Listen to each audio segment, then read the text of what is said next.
Yo! What's up? Good morning mga pre! Alright, kamusta? Kamusta na ang buhay-buhay dyan, no? Mga kagulo ng isip tsaka mga physical symptoms, no? Gumagaan na ba? Gumagaan ba yung pakaramdam nyo? Or ganun pa rin, walang pagbabago, no? May kukwenta ko sa inyo. Sa mga vlog ko kasi may mga English, no? Mga title ko English, no? So, merong isang parang follower yata nag-message sa akin sa Anxious X. Indiano siya, no? Indian. So, ang dami niyang mga tanong, no? So, napalaban tayo ng Englishan. Pero yung English niya, no, hindi ganoon ka, no? Sakto lang, no? Ay, pagkwentuhan siya, no? So, dumugo yung ilong natin, no? Kahapon yun, eh. Pinaliwanag ko sa kanya kung ano yung method ni Claire Wicks, no? Ito, ganyan. So, ang problema lang kasi sa kanya is, hindi niya maintindihan, hindi niya mag-gets kung ano yung method, paano daw yun. Kasi, kahit daw nakaupo siya, kahit wala siyang ginagawa, may nararamdaman siya, hirapan siya huminga, tapos ang gulo-gulo ng isip niya, no? So, nandun na lumalabas yung mga takot niya, no? Takot niya na baka ganito, baka ganyan. Sabi ko, pa-doktor ka muna. Pagpa-psychiatrist ka, if ever, kung talagang hindi na kaya, no? So, ganun lang din naman yung sinasabi ko, sa ganito, sa vlog ko, na Tagalog, no? Ganon din sinasabi ko sa kanya, no? Napakahirap lang kasi English nga, no? Hindi tayo magaling. So, yan. Anyway, no? Pero naging okay naman siya, no? Tumigil na yung pag-chat niya. Almost, 3 days siya nag-chat sa akin, eh. Makapaisip ka pa, bago mo sabihin, chat mo, eh. Ano mo pa, no? Yan. Last time na vlog natin,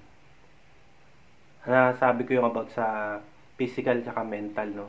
Kung paano ba, physical, mental, case anxiety, no? So, yun ang itatopic natin ngayon. So, yun lang.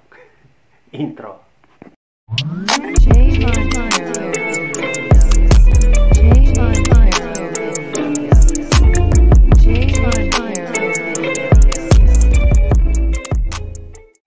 So, yun na nga, no, mga pre, no? Sa libro ni Claire Wicks, meron siyang dalawang klase, no? Meron siyang mental base tsaka physical base na anxiety. Yun na sabi ko nga na ang pagdating sa isip na puro thoughts, puro negative thoughts, pero wala silang physical symptoms, no? Meron namang more on physical symptoms pero wala silang thoughts. Okay yung nila no, pag-iisip, no? So yan ang himay natin. Paliwanag ko na to pero balikan lang natin kasi dito karaniwan nagkakaroon ng problema, eh. Base na rin sa mga chat, sa mga nakakausap ko, no? Mga follower na naguguluhan pa, no? Kasi dito sa paraan na ganito, no? Base sa mga binablog ko, hindi siya basta kapag nakapanood ka ng isa, maintindihan mo na. Hindi, eh. Kailangan mo munang balik-balikan, no? Sa dami ng mga video na yan, no? Sabagay, kung ako ang nasa sitwasyon nyo, parang hirap panoorin ng ganun kahabang video ng gaya ko, no? Sa mga video ko, no? Pero bibigyan nyo lang talaga ng panahon, no? Bibigyan nyo ng oras para matuklasan siya, no? Malaman kung ano talaga yung pinagmumula, no? Kasi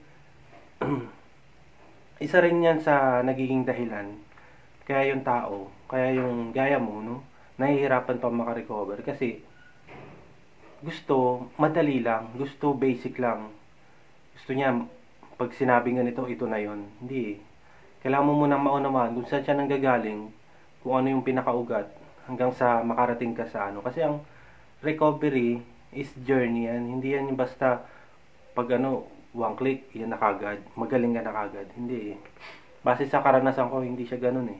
Kailangan mo muna siyang pagdaanan, maintindihan kung ano nangyayari. Yun ang napakahalaga. Kaya nga, yung mga sinasabi ko sa inyo is knowledge to, eh. Ito makakatulong sa inyo. Sa akin, no? Ito base na rin sa mga karanasan ko, no? Sa mga naikukwento ko sa inyo, no? Ito rin 'yun.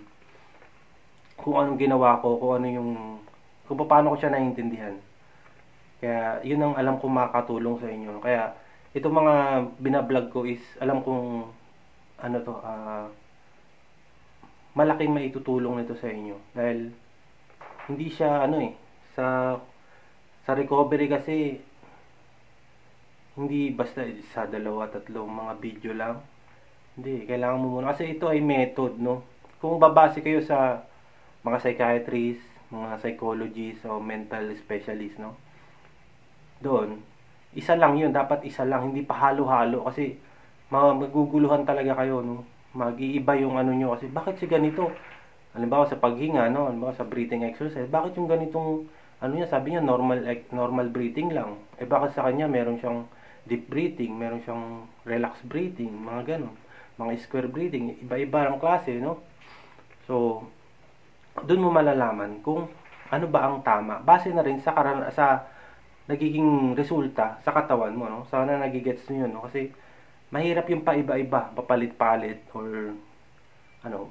Pero hindi rin man maiwasan yan kasi naghahanap ka pa no? Naghahanap ka pa ng solusyon. So, sa daming pinapanood, daming mong sinesearch, nire-research, no? Medyo dumadami nga siya pero hindi mo alam kung ano yung pinaka main, no? Kasi halimbawa ako, masakit yung dibdib ko, masakit yung ulo ko. Pag-iisahin mo sila ng research, no? So mahirap kasi mag-iiba na naman yung ano base sa Google, 'di ba? Pag sinabi mo masakit yung ulo mo, tapos ilalabas ka niyan sa ano, bibigyan ka niya ng mga resulta kung bakit ganito nangyayari sakit ng ulo na 'yon. So, dadami. Lalo kang mahihirapan, no?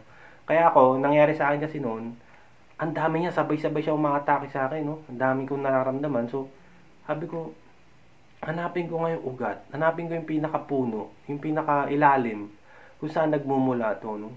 So, yung pinagmulan is marami. Gaya sa mga stress, sa problema, sa pamilya. Yung mga pinagmumulan, na naging behavior kumbaga naging ano na sa utak mo, no? Naging kasama na siya sa pang-araw-araw mong buhay. Na isang araw, gusto mo makalabas kagad. Hindi ganun Kasi sa naipon na yon, sa daming stress na yon, hindi siya basta mawawala. One click, uminom ka lang ng ganito, mawawala na kagad. Hindi Kailangan mo muna siyang unawain kung ano yung nangyayari, ano yung pinagmulan, o ano yung tamang paraan, no? So, sa kakahanap ko, no, tagpuan ko na si Clarix, no, hanggang sa, nagtuloy-tuloy, no? Basta mag-ano lang kayo sa isang paraan lang, parang gano'n. Yung parang,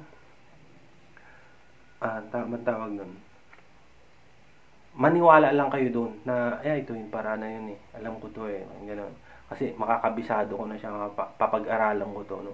Kaya napakalaga ng pagbibigay ng panahon, no, o oras sa paggaling, no. Okay lang naman na, okay lang naman na sobrang dami yan.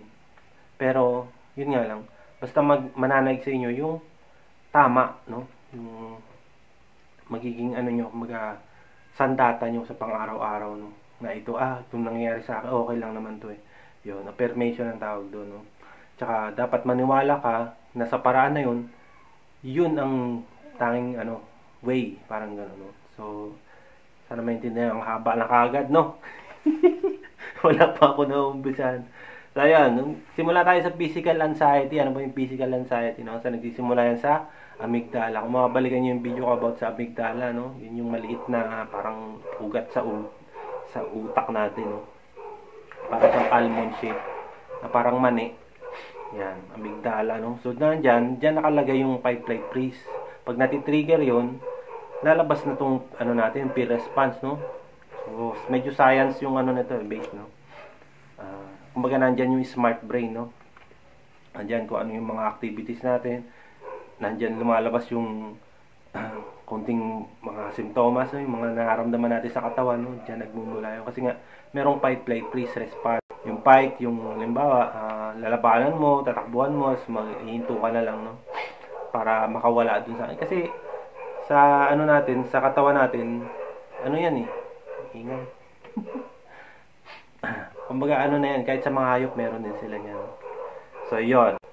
Wala siyang hindi natin kailangan gumamit ng thoughts pagdating sa physical anxiety, no. Hindi natin kailangan mag-isip ng mag-isip, no. May nararamdaman ka. Hindi mo ilalayo mo yung isip mo doon sa nararamdaman mo kasi physical siya So sa katawan mo siya, nararamdaman mo siya sa katawan. Hindi mo kailangan pagganahin yung utak mo doon. Ang tanging magagawa mo dyan is physical response din, no? Gaya nung Kaya mga nararamdaman nyo, mga dizziness, yung mga hilo, mga pananakit ng dibdib, panginginig, panghihina, kung ano-ano pa, no, marami pa. Gaya sa ulo pa lang, napakarami ng mararamdaman dyan. Yung umiinit yung anit, no? Umiinit yung anit, tapos sa tenga, hindi ka makarinig, may tumutunog, di ba? Ang dami. Pag sinabi nating tension, spasm, yan na. Sobrang, buong katawan na yan. Kung sa sumakit na, nag-ano ka na, yun nga, lumalabas na yung fight-flight freeze response ng katawan mo, matik yun, lalabas na agad, no? So, dapat maintindihan natin yun na kapag merong something na lumalabas, no? Meron ka nararamdaman sa katawan mo na napatunayan mo na anxiety ito na yun. Okay. So, magpo-focus ka na dun sa anxiety kasi nga, kaya niyang gawin yun eh. Kahit nga yung mga pangangati, mga kung ano ba yung gumagalaw yung mga muscle mo, ganun. Kaya niyang gawin sa'yo yan. Kaya wag na tayong magulat doon. Wag na tayong matakot sa ganun. Kasi nga, anxiety yun. Part ng anxiety yun. So, pag sinabi natin muscle tension na ganyan, gumagalaw-galaw yung mga ano, tapos nagkakaroon ka na ng thoughts, yun ang mali natin. Sinasamahan natin ng thoughts na may something na mangyayari sa'yo. May maling nangyayari sa katawan mo. Yun.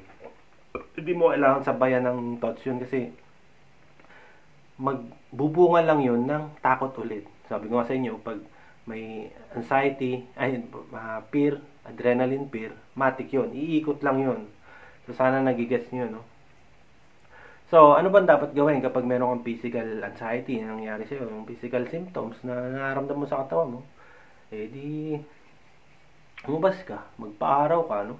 Kasi, kapag physical yung nangyari sa'yo, physical symptoms, mga nararamdaman mo sa katawan, physical din ang pangontra, no? Lumabas ka. Lumabas ka, expose mo yung sarili mo sa labas, no? So, maglakad-lakad ka, ganyan, magpa-araw ka, no? Punta ka sa tabing dagat, o kung punta ka sa mga puno-puno, no? Langhap ka ng sariwang hangin, no? So, ayun na rin yun. Kumbaga, physical over physical. Parang, kukontrahin mo siya sa physical mong paggawa din, pagkilos mo rin, no? Kaya sabi niyo, napakalaga ng pagkilos, kapatid. Hindi siya basta, kapag may nararamdaman kang sakit, hihiga ka, tapos mawawala. Hindi. Babalik at babalik yan. Hindi siya yung basta, kapag naano ka, pag nakakaramdam ka, parang tinatakbuhan mo, no? Iniiwasan mo, no? Dahil nga, nawawala siya kapag humiga ako di ba? Mali yun. So, nagiging behavior na yun, nagiging kasanayan na yung gano'n, na kapag may nararamdaman ka, lalayo ka, uupo ka, kasi iwasan mo yung bagay na na-anxious ka, nakakaramdam ka ng something doon, nahirapan ka huminga doon. Hindi. Tuloy mo lang, huwag mo atrasan yun kasi yun ang paraan Pagharap ang tawag doon, no? Yun nga yung sa method ng Clairvoyance, yung una, yung pace, no? Haharapin mo kasi yun. Pag inalisan mo yun, umalis ka doon, wala. Uulit ka lang, no? So, sana nagigets nyo, no? Physical over physical, yung gagawan mo ng pagkilos, yung nararamdaman mo yun. Isa pa to, yung deep breathing, yan, napakalaga niyan. Makakaramdam ka, sabi ko nga sa inyo, kapag nahirapan kayo huminga, sa mga merong problema sa paghinga, no? Gaya ko, ginagawa ko kasi niyan, automatic na kasi pag nakakaramdam, buibis yung tibok ng puso ko na parang kinakabahan ako, automatic na ako humihinga. Hindi ko na halos siya napapansin nag-automatic na siya. Hindi siya yung pinilit ko mag-deep breathing ako para mawala to. Hindi ganun. Huwag mo siyang pipilitin. Hayaan mo lang siya. Kasi pag nagkaroon ka na ng pamimilit or na sinadya mo, yung hirapan ko nag-deep breathing ako. Tapos may thoughts na papasok na, hindi naman gumagana, ayaw gumana. Ayan, magpapanik ka na yun, mas lalo ka nang mahihirapan, no? So, huwag niyong pilitin yun. Sa mga iba, no? Sa mga iba na talagang hirap pa ngayon, no? Kakaroon kayo ng sarili niyong paraan kung paano niyo siya may apply yung ganong deep breathing, no? Tapos yung mga double inhale, Yun, tapos yung mga double, tapos hold, yung mga ganyan, no? Pinapractice din yan, eh. Marami kasing klase niyan, kapatid, yung sa deep breathing exercise, no? Breathing exercise, napakarami yan. Pero, depende na yan kung anong, ano. Pero, ang the best yan, yung isa, eh. Yun yung double inhale. Yun, tapos, ano nila, tapos mga ulit-ulit ka lang, no? Maaari i-relax mo yung katawan mo, no? Pag ginagawa mo yun. Hindi siya pwede yung kapag, talagang malapit ka na magpanik, no? Gagano ka. Hindi eh. Kailangan mo munang siya, pakalmahin mo muna yung sarili mo. Tsaka, base nga sa mga, sa mga knowledge na natutunan mo, no? Hindi mo kailangan hindi mo kailangan pwersahin yun. Okay lang yun na maramdaman mo din. Yan, exercise, no? Yan, dati ko pa naman sinasabi ito, ma-exercise, no? Tapos, kapag yung mainit yung katawan nyo, no? Mainit, di maligo, di ba? Yung nag-iinit yung katawan nyo na parang ibang-iba sa pakiramdam nyo. Tapos maghilamos ka lang ng malamig na tubig, yung mga ganyan ba? Physical pa rin yun. Physical na gawain, no? Kapag may physical symptoms ka, no? Yan. Siguro marami kayong nakikita mga coping skills, no? Yung mga maghihilamos, minsan naman nag-spray ng pabango or sa mukha, kasi nga yun ang nila, yun yung nagpapaginawa. So more on physical pa rin yun, kailangan natin alam din natin yun, pero sa iba hindi gumagana yun, kaya yun ang medyo komplikado, bakit siya ganun gumagana sa kanya, sa akin hindi. So nagkakaroon na ng frustration, yun ang sinasabi ko dati pa, na magkakaroon kayo ng parang pamimilit or pinupwersa nyo na yung sarili nyo na gawin yun, na magiging okay ako sa ganun. Yun ang dyan, medyo mahirap, kasi minsan hindi gumagana yun, or kasi nga may kumukontra sa isip nyo, na kapag ginawa ko to mawawala, kaso hindi nawala, ano nang gagawin mo ngayon, ba? So yun, kaya the best pa rin dyan is yung pagharap pa rin, ramdamin mo siya. Ramdamin mo yung physical symptoms na yun. Okay lang yan. Walang problema. Safe ako. Walang dito. Nararamdaman ko to dahil sa adrenaline ko, na malabas siya. Di maya okay na. Yun. Self-talk affirmation naman ang tawag nun. So yan, putulin natin, isunod natin yung thought-based strategy,